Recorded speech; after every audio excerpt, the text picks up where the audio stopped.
नहीं गाना। अरे द्वारपालो सुदामा से कह दो यह भजन गाना घोर अपराध है, यह भजन बनाने वाला अपराधी है, ये तय है। क्या कहते हैं? अरे द्वारपालो कन्हैया से कह दो मिलने सुदामा गरीब आ गया है। वो कहां से गरीब है? मैं नहीं कह रहा हूं। गोधन गजधन वाजिधन और रतन धन खान, जब आवे संतोष धन सब धन धूरी। और सुदामा जी से परम संतोषी आज तक कोई नहीं हुई। सुदामा जी जैसे संतोषी। विरक्त थे। विरक्त का मतलब क्या होता है? गरीब विरक्त नहीं हो सकता, विरक्त गरीब नहीं हो सकता। गरीब कहते किसको हैं? मैं पहले भी बता चुका हूं, जो बहुत महत्वाकांक्षी हो वही गरीब होता है। जिसके पास धन ना हो उसे निर्धन कहते हैं, गरीब नहीं कहते। जो बहुत महत्वाकांक्षी हो उसी का नाम गरीब है। मैं नहीं कह रहा हूं,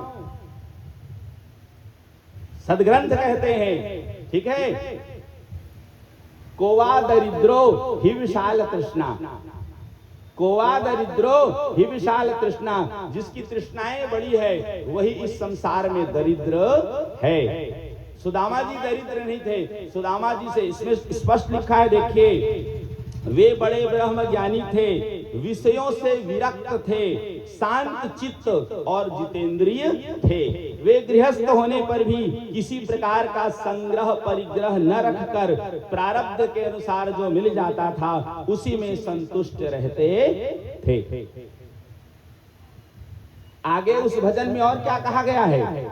लास्ट में मिलने सुदामा बदनसीब आ गया है। धिक्कार है तुझे जो ऐसा भजन लिखा है। आप सब लोग डिसाइड करें, जो भगवान से मिले वो कभी बदनसीब हो सकता है? दुनिया भगवान की सेवा करती है, यहाँ पे भगवान सुदामा जी की सेवा कर रहे हैं, तो वो बदनसीब होगा क्या? यदि उसे बदनसीब कहते हैं तो हम भी होना चाहिए। अरे उससे बड़ा धनवान तो कोई हो ही नहीं सकता जो द्वारिकाधीश से मिले। जो द्वारिकाधीश जिनको अब आप लोग कथा में सुने हैं, जब सुदामा जी पहुंचे हैं तो स्वयं भगवान ससम्मान उन्हें लेकर के अपने पलंग पर बिठाए हैं। अपने कक्ष में लेकर प्रधान कक्ष में कहें जहां रुक्मिणी जी निवास करती। और भगवान ने, जैसे कि कवियों ने जो कहा है, कुछ हद तक वो सही है। शीस पगाना झगा तन में और पाम उपानह की नहीं सामा, धोती फटी सी लटी दुपटी अरु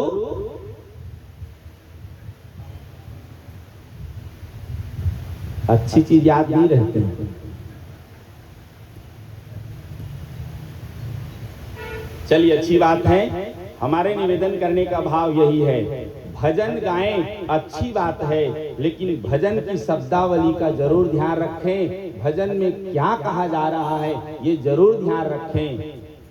और बार बार निवेदन करता हूं, समय निकाल करके सदग्रंथों का अध्ययन जरूर करें, ताकि कोई भी ऐरे गैरे आपको बरगला न सके। आज लोग कथा व्यास के नाम पे कुछ भी कर रहे हैं, कुछ भी बक करके चले जा रहे हैं और हम उसे सही मानते। आप स्वयं पढ़ें जिससे आपको ज्ञात हो। जैसे मैं कुछ भी बोलता हूं, आपको शुरू दिन ही मैंने कहा था ना, हम जो भी बातें स्पीड से कहेंगे 90% की गारंटी लेते हैं। 10% कहीं प्रवाह में कुछ निकल जाए तो उसके लिए क्षमा प्रार्थी होंगे। 90% का भरोसा दिलाते हैं कि बिना प्रमाण की कोई बात नहीं कहेंगे। तो उसी प्रकार यहाँ पे लिखा हुआ है, जब सुदामा जी वहां पहुंचे हैं तो सुंदर भगवान ने उनका सम्मान किया है। और सुदामा जी की विश्रांति दूर करने के लिए भगवान खूब उनकी सेवा किए और फिर पुरानी बातों को याद कर करके दोनों अधिक प्रसन्न हुए। उसके बाद भगवान जो है फिर धीरे धीरे, अब जिस हेतु सुदामा जी गए थे भगवान वहां पहुंचते हैं। जो भेंट लेकर के गए थे ना, भगवान जो है धीरे धीरे धीरे वहां तक पहुंच गए। बोले आपने विवाह किया कि नहीं? विवाह किया तो बच्चे बच्चे कितने हैं, क्या है, कैसा है? इसके साथ साथ जो है जब हमारी भाभी जी हैं तो हमारे लिए कुछ भेंट भेजी कि नहीं? सुदामा जी संकोच वश उसे छिपा रहे थे। भगवान से कोई बात छिपी हुई नहीं है। यही पे भगवान ने कहा है, पत्रम पुष्पम फलम तोयम यो मे भक्त्या प्रयच्छति तदहम भक्त्युपहृत मश्नामि प्रयतात्मनः। जो प्रेम भाव से भगवान को पत्र पुष्प फल जल आदि जो भी भेंट करते हैं, भगवान उसे सहर्ष स्वीकार करते हैं और ग्रहण भी, केवल स्वीकार नहीं करते, ग्रहण भी करते हैं जो है। और वही हुआ है सुदामा जी से जो कंडुल उन्होंने ग्रहण किया।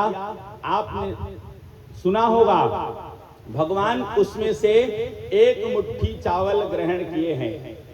कितना? दूसरी मुट्ठी जैसे ही उठाए ना तो रुक्मिणी जी ने रोक दिया है। बोले बस प्रभु, इस समय के लिए इतना पर्याप्त है, यदि दूसरी मुट्ठी ग्रहण कर लेंगे ना तो बात बढ़ जाएगी। इसलिए जो है एक मुट्ठी सुदामा जी के लिए बहुत है। एक मुट्ठी भगवान ने ग्रहण किया और उसके बाद रुक्मिणी मैया ने रोक दिया। प्रत्यक्ष रूप में सुदामा जी ने न भगवान से कुछ कामना की, न भगवान ने प्रत्यक्ष रूप में कुछ दिया है।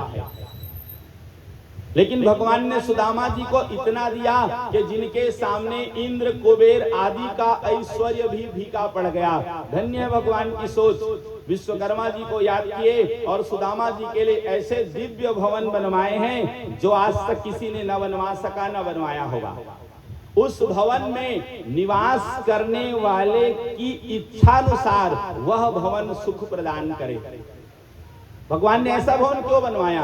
भगवान जानते थे कि सुदामा जी को विषयों से कोई लेना देना नहीं है, तो मैं भवन तो बनवा दूंगा। पत्नी को कामना है, बच्चों को कामना है, लेकिन जो है भागवत जी को पढ़ेंगे तो वर्णन मिलेगा। सुशीला के लिए दरिद्र शब्द का प्रयोग हुआ है, लेकिन सुदामा जी के लिए नहीं। पत्नी की कामना थी, बच्चों की कामना थी, सुदामा जी की कामना नहीं थी। इसलिए भगवान ने उस भवन को ऐसा बनवाया कि उस भवन में रहने वाले के इच्छानुसार उन्हें सुख की प्राप्ति, जिससे अब पत्नी बच्चे तो खुश हो जाते, सुदामा जी दुखी हो जाते। इसलिए भगवान ने ऐसा भवन बनवाया कि जिसकी जैसी कामना हो वैसे उन्हें वहां सुख की प्राप्ति हो। वही हुआ। जब जाने की बारी आई तो सुदामा जी चलने लगे। भगवान ने कहा कि ठीक है मित्र। पूछे भगवान कैसे आए थे, कुछ बताए नहीं।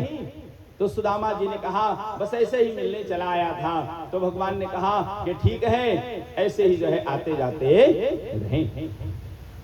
धन्य है सुदामा जी, धन्य है सुदामा जी। जो है सुदामा जी जैसे भक्ति तो कहते हैं जो है ना, शायद किसी किसी को मिलती होगी। धन्य है सुदामा जी की भक्ति।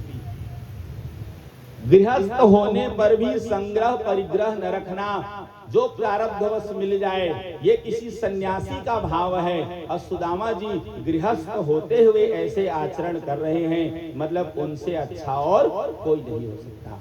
वही हुआ। सुदामा जी चले गए, वहां पहुंचे तो पहले तो अपने घर को पहचान नहीं सके। कल तक जहां कुटिया थी आज महल बना हुआ है। जब स्वयं सुशीला आकर के फिर जो है सुदामा जी को लेकर के गई हैं, तब जाकर के सुदामा जी को समझ में आया है। सुदामा जी जो है तब भी वैसे ही निवास किए जैसे पहले निवास करते थे। बोलिए भक्त और भगवान की जय। यहाँ पे सुन लीजिए, दशम स्कंद का ये 80 अध्याय का ये कथा है। 16वें श्लोक में वर्णन है, ध्यान से सुनेंगे। परीक्षित जी द्वारिका में पहुंचने पर वे ब्राह्मण देवता दूसरे ब्राह्मणों के साथ सैनिकों की 3 छावनियां और 3 ड्योढ़ियां पार करके भगवत धर्म का पालन करने वाले अंधक और वृष्टिवंशी यादवों के महल में जा पहुंचे हैं। जहां जाना अत्यंत कठिन है, वहां जा पहुंचे। उनके बीच भगवान श्री कृष्ण 16,000 रानियों के महल थे। उनमें से एक में उन ब्राह्मण देवता ने प्रवेश किया।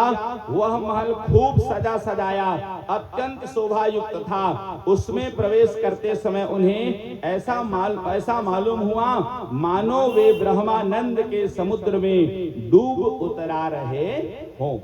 कहीं रोकने की बात आई क्या?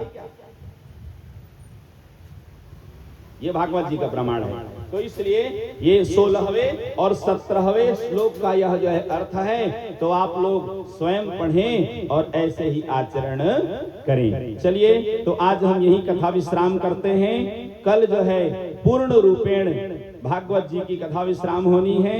कल बस और समय शेष है। परसों हम आपको नहीं कह पाएंगे कि पुनः आप कथा सुनने आइएगा। तो जैसे आज आप लोग सुने, सप्तम दिवस की कथा की विशेषता बतला दें। 6 दिवस हम जिन भक्ति ज्ञान और वैराग्य के विषय में श्रवण किए हैं, उन्हीं सद्ज्ञान का कहिए पुनरावृत्ति है सप्तम दिवस। कथा की आवृत्ति नहीं होगी, लेकिन भाव वही रहेगा जो सप्तम दिवस की कथा है। ऐसा बतलाया जाता है कि 6 दिवस किसी कारणवश आप कथा नहीं सुन पाए, सप्तम दिवस भी यदि आप श्रवण कर लेते हैं तो आपको उसका पूर्ण लाभ मिल जाएगा। वही भाव सप्तम दिवस की कथा में है। तो कल के लिए आप सब लोग जो है पुनः सादर आमंत्रित हैं। कल बस और कथा शेष है, परसों संभव नहीं हो पाएगा। बोलिए भक्तवत्सल भगवान की जय। आइए आप लोग एक भजन सुन लीजिए, उसके बाद सब मिलकर के आरती करेंगे।